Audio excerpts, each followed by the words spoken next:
Let me tell you about the Caribbean people. They are very superstitious. I remember one time, one of us kids did something that we were not supposed to, and no one would fess up. So my mother was upset. So she said she lined all of her children up, all of her 5 kids up, and she got her holy water from her closet in her bedroom. She said, whoever is not telling the truth, something bad will happen when you drink this holy water. We all had to drink the holy water. I was so happy I did not die. And nothing happened to us. I listened with interest when my mother complains to me when someone did something bad to her. She would say, I am going to light my candle and put them at the foot of the cross. And she did have a cross in her bedroom. She believed that laying her burdens at the foot of the cross gave her strength to cope. Do you know that in the Caribbean, dreams are taken very, very seriously? There's a dream for everything. You know, if you dream of a wedding, then a funeral is upcoming. If you dream of fish, there's an upcoming pregnancy. And if you dream of death, there will be a newborn in the family. Many, many years ago, actually, I had a dream as well. I dreamt that I would have 8 kids. I have one son, Waleed. He's 25 years old. But I have 13,000 children in locus parentis.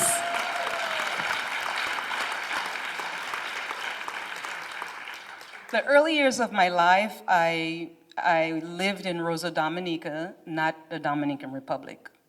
They're 2 different countries. I am a child of a single mother of 5 children, and my mother always said to her kids, she always said, I am your mother and I am your father.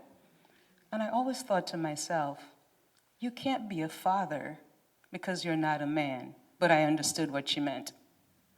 She believed that hard work and education made anything possible. And Dominica is called the nature isle of the Caribbean with 365 rivers and lots of waterfalls. And I enjoyed spending summers with my grandparents, my uncles, my cousins in the countryside. And I loved the storytelling and the riddles. I would say as a kid, tell me a riddle, tell me a riddle. And I remembered one. They would say, okay, you're locked in a room, and there's no way you can get out. There are no windows and there are no doors. All that's in that room is a bench and a mirror. How are you going to get out? And the response is, you look in the mirror, you see what you saw, you take the saw, you cut the bench in half, 2 halves make a hole, and you walk out of that hole. There were many voodoo stories as well. My uncle told me that my grandparents' village, that was known as the headquarters for witches, males and females. The males were called Lugawu and the females were called Sukuya. And I remembered a common theme around the witches' stories. Things like they take their skin off and they work closely with the devil, and they did not like garlic. I listened in awe, but I was never a believer in voodoo. One of the stories was about my great cousin Tora, and Tora was leaving the island of Dominica and going to England to join her mother. The night before she left, a big firefly came buzzing in the house. Our great uncle caught the firefly and crushed it real good. And then he threw it in the potty. The next day it disappeared. So in the morning, a lady showed up at the house. And according to the story, they already knew she was a witch. And she needed help because she had gotten a big cut on her foot based on what occurred to her as a firefly the night before. And it is said that witches who are injured, they come back to you to help them, but you're not supposed to help them. So I was told that the witch was trying to suck Tora's blood. I don't know why. But I am amazed at how many people believe in that stuff. I would say to my family, you know what? I will be a believer if those people can use voodoo to figure out the number for the lottery ticket, and then I will become a believer. And I would say, why is it always about doing bad things? What about doing good things? Looking back, I often wondered if I had 9 lives. Was it resiliency? Was it luck?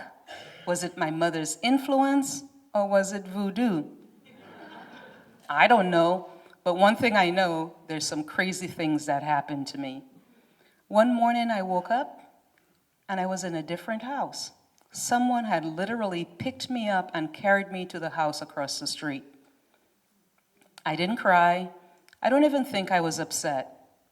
They told me that my mother had gone to St. Croix, United States Virgin Islands to find work and that she would send for me later on. I was placed with my godmother. She had just graduated from high school, just landed a job as a lab technician, and I believe she was about 17 or 18 years old. I remember another time I almost drowned in the ocean while playing with some children. I was about to go down the third and final time, and some random person pulled me to shore. My little stomach was filled with seawater, and after some time of coughing and spitting, I was able to walk back home with the neighbors. My luck continued. Some students and I wandered off and got caught up in, true story, in an unplanned hike in the mountains. And I found myself on a mountain peak and breaking rubbles underneath my sandals. Who goes hiking with sandals? I took another step and the rocks rolled underneath me. I grabbed a protruding rock with my right hand, which saved my life. Looking down, I could see the valley. It was about 7,000 feet below, a drop that no one would have survived. Resiliency, luck, or voodoo. I worked at a jewelry store right on the waterfront with a very nice view of giant cruise ships right on the ocean. During my senior year, one early Saturday morning, 2 guys came in and they robbed the store while we were displaying the jewelry and getting ready for the day. One stood by me and held a gun to my head and said to the other workers, "You better give me everything you have because you surely don't want to lose this beautiful girl." The police came and I believe they were caught, and the owner decided, burglary or not, we were not going to shut down on a cruise ship day. Resiliency, luck, or voodoo. There was a time I attempted to visit my unknown father. Actually, I have never, ever met my father. And with my mother away, I thought he would want to see me because I wanted to see him. And I remember in the neighborhood, they talked about my father, that he worked at an all-boys public school. And it's not unusual for kids 5, 6, 7 years old to walk 2 miles to school by themselves. So I decided I would go to my father's school on my way to my school. So I got into his building and was greeted by a school personnel. Enthusiastically, I said, "I'm here to see my father." The person left and came back. And then the person said to me, he said to leave and to never come back. I slipped out quickly, thinking, how dumb of him for not wanting to see me. "I am strong," I said to myself. After spending about 2 years without my mother, I had lots of freedom that made me super independent. But there were detachment issues while my mother was away. And as a professional in education, My experience growing up apart from my mother during that time has given me a sense of understanding when dealing with children who are struggling in school with similar circumstances. In less than 2 years, my mother was able to buy an airplane ticket, purchase an airplane ticket for all of her 5 children to join her in St. Croix. My mother was an amazing woman, and she was very goal-driven. With different opportunities, I always say she would be a mathematician, she loved math, a comedian, she was very funny, or an attorney, she loved to talk. A big accomplishment is that she bought her land, designed and built her dream home with cash that she had saved. She doesn't like loans. The United States Virgin Islands was a game changer for me. I was very involved in middle school, very involved in high school. I was a good student academically and behaviorally. Carnival time on St. Croix is a big deal every year. It's like Mardi Gras in New Orleans. And my mother was a huge part of the celebration. Actually, it was a family affair for over 40 years. My mother built a catering business, participated in the annual vendor holiday expo that we call The Village. Additionally, she made her own hot sauce, seasonings, and local drinks, including passion fruit juice, ginger beer, and sorrel. Actually, during the Anita Hill and Clarence Thomas debacle, she came up with a drink that was called sexual harassment. Fresh, homemade sea moss. You could get a shot, 2 or 3 shots of Hennessy right out of a blender. She told her customers it was an aphrodisiac. They all believed her, and there were long lines of happy people waiting to purchase. Very true, we made a lot of money. There were so many things I learned from her during those years: customer service, preparation, work ethic, going above and beyond, money management, and so much more. During the carnival festivities, we were always the first vendor to open and the last one to close. I remember asking my mother, it's like, hey Mom, why do we have to open before 6 when the entertainment doesn't actually start until after 8?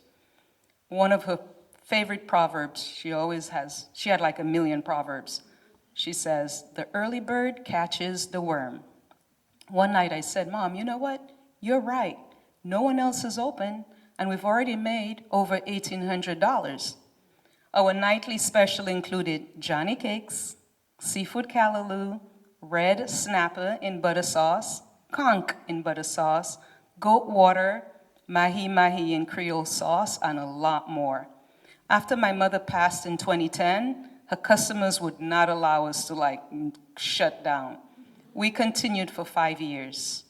My experiences from Dominica, St. Croix, and Peoria have opened my worlds to a fulfilling life in ways that I would have never, ever imagined. After graduating from high school, I will never forget, my mother took me to the airport for my journey to attend Bradley University. And I'll never forget, she was literally crying. I said, Mommy, don't cry, this is good. She probably knew I was never coming back to live permanently. As I continue life's journey, I sometimes wonder, why me, God? For this year, I received a text, and it says, you are blessed and highly favored. I accept the challenge and the opportunity. So my contribution to our city continues to be to work passionately, creatively, strategically, to ensure that each child enrolled in Peoria Public Schools, no matter zip code, no matter situation, is well prepared for a great and happy future. I continue to think of my mother as I think of myself with this quote. She was so brave, not because she was fearless, but because she took an adventurous journey and went off so openly to explore life with optimism and hope for advancement.